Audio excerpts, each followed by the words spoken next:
ಓಂ ಶ್ರೀ ಗುರುಭ್ಯೋ ನಮಃ. ಓಂ ಶ್ರೀ ಸಾಯಿ ಭಗವತಿ ಯೂಟ್ಯೂಬ್ ಚಾನಲ್ಗೆ ತಮಗೆಲ್ಲರಿಗೂ ಪ್ರೀತಿಯ ಸ್ವಾಗತ. ವೀಕ್ಷಕರೇ, ಇಂದಿನ ಸಂಚಿಕೆಯಲ್ಲಿ ಏನು ತಿಳಿಸ್ಕೊಡ್ತಾ ಇದ್ದೇನಪ್ಪ ಅಂದರೆ, ಪ್ರೀತಿಸಿದವರು ನಮ್ಮನ್ನು ಬಿಟ್ಟು ದೂರ ಆಗಿದ್ದಾರೆ, ಆದರೆ ಪ್ರೀತಿಸಿದವರು ನಮ್ಮ ಜೊತೆಗೆ ಬಾಂಧವ್ಯ ರೂಪದಲ್ಲಿ ಇಲ್ಲ. ಬರೀ ಜಗಳ ಆಮೇಲಿಂದ ಗಂಡ ಹೆಂಡತಿ ಮಧ್ಯೆ ಕಲಹಗಳು ಜಾಸ್ತಿ ಉಂಟಾಗ್ತಾ ಇದೆ. ಆಯಿತಾ, ದಾಂಪತ್ಯ ಜೀವನ ಅನ್ನೋದೇ ಕಲಹ ಆಗಿದೆಯೋ, ದಾಂಪತ್ಯ ಜೀವನನೇ ಕಲಹ ಆಗಿದೆಯೋ ಅನ್ನೋದನ್ನು ಒಂದೇ ತಿಳ್ತಾನೇ ಇಲ್ಲ ಅನ್ನೋರು ಇದೊಂದು ತಂತ್ರವನ್ನು ಮಾಡಿದರೆ ಸಾಕು ವೀಕ್ಷಕರೇ. ಮರಳಿ ನಿಮ್ಮ ದಾಂಪತ್ಯ ಜೀವನದಲ್ಲಾಗಿರ್ಬೋದು, ನಿಮ್ಮ ಪ್ರೀತಿ ಪ್ರೇಮದಲ್ಲಾಗಿರ್ಬೋದು, ಎಂಥದ್ದೇ ಸಮಸ್ಯೆ ಬಂದರೂ ದೂರ ಆಗುವಂಥ ಮಾತುಗಳಿಲ್ಲ, ಕಲಹ ಅನ್ನೋದೇ ಬರಲ್ಲ.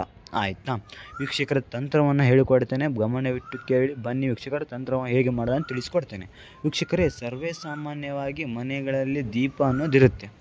ಆಯಿತಾ, ಮಣ್ಣಿನ ದೀಪವನ್ನು ತೆಗೆದುಕೊಳ್ಳಿ ವೀಕ್ಷಕರೇ. ಮಣ್ಣಿನ ದೀಪವನ್ನು ತೆಗೆದುಕೊಂಡ್ಬಿಟ್ಟು ಹಣತೆ ಅಥವಾ ದೀಪವನ್ನು ತೆಗೆದುಕೊಂಡ್ಬಿಟ್ಟು ಆ ಹಣತೆಯಲ್ಲಿ ತುಪ್ಪವನ್ನು ಹಾಕಿ ಒಂದು ದೀಪವನ್ನು ಹಚ್ಚಿಬಿಟ್ಟು 2 ಲವಂಗವನ್ನು ಅದರಲ್ಲಿ ಹಾಕಿ ತುಪ್ಪದಲ್ಲಿ ಹಾಕಿಬಿಟ್ಟು, ಆಯಿತಾ, ಡಿಸ್ಪ್ಲೇ ಮೇಲೆ ಕಾಣುತ್ತಿರುವ ಮಂತ್ರ ದೀಪದೇವಿ ನಮಸ್ತುಭ್ಯೆ ಮಂಗಳೇ ಪಾಪನಾಶಿನಿ, ಈ ಮಂತ್ರವನ್ನು ನಿಮ್ಮ ಮನೆ ಸುತ್ತಲೂ ಅಥವಾ ಅವರು ಇರುವ ಮನೆ ಸುತ್ತಲೂ ಹೋಗಿ 5 ಬಾರಿ ಪಠಿಸಿ ಬಂದರೆ ಸಾಕು ವೀಕ್ಷಕರೇ. ಆನಂತರ ಅದನ್ನು ಒಂದು ರಾತ್ರಿ ಅಥವಾ ಆಯಿತಾ ಅದು 6 ಗಂಟೆ ಹಾಗೆ ಇಡಬೇಕು. ಮರಳಿ ಇದೊಂದು ವಿಶೇಷ ಸೂಚನೆ ವೀಕ್ಷಕರೇ, ಈ ತಂತ್ರವನ್ನು ಕೇವಲ ಮಂಗಳವಾರ ದಿವಸ ಮಾತ್ರ ಅಷ್ಟೇ ಮಾಡಬೇಕು. ಆಯಿತಾ ವೀಕ್ಷಕರೇ, ಈ ತಂತ್ರವನ್ನು ಮಂಗಳವಾರ ಅಷ್ಟೇ ಮಾಡಬೇಕು. 5 ಮಂಗಳವಾರಗಳ ಮಾಡಿದರೆ ಸಾಕು ವೀಕ್ಷಕರೇ. ಯಾರೇ ಆಗಿರಲಿ, ಎಂಥವರೇ ಆಗಿರಲಿ, ಬಿಟ್ಟು ಹೋಗೋ ಮಾತೇ ಇಲ್ಲ.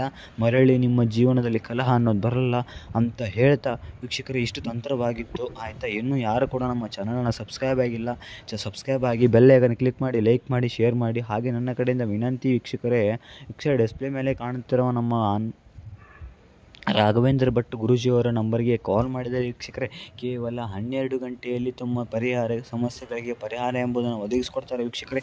ಅತ್ತೆ ಸೊಸೆ ಕಿರಿಕಿರಿ, ಕೋರ್ಟ್ ಕೇಸ್, ಆಯಿತಾ, ಶತ್ರುನಾಶ, ಆಯಿತಾ, ಮನೆಯಲ್ಲಿ ಹಣಕಾಸು ಸಮಸ್ಯೆ, ಆಯಿತಾ, ಪ್ರೀತಿ ಪ್ರೇಮ ಸಮಸ್ಯೆ, ಯಾವುದೇ ಸಮಸ್ಯೆಗಳಿದ್ದರೂ ಕೇವಲ 12 ಗಂಟೆಯಲ್ಲಿ ಶಾಶ್ವತ ಪರಿಹಾರ ಎಂಬುದನ್ನು ತಿಳಿಸ್ತಾ ವೀಕ್ಷಕರ, ಮುಂದಿನ ಸಂಚಿಕೆಯಲ್ಲಿ ಸಿಗೋಣ. ಧನ್ಯವಾದಗಳು, ನಮಸ್ಕಾರಗಳು.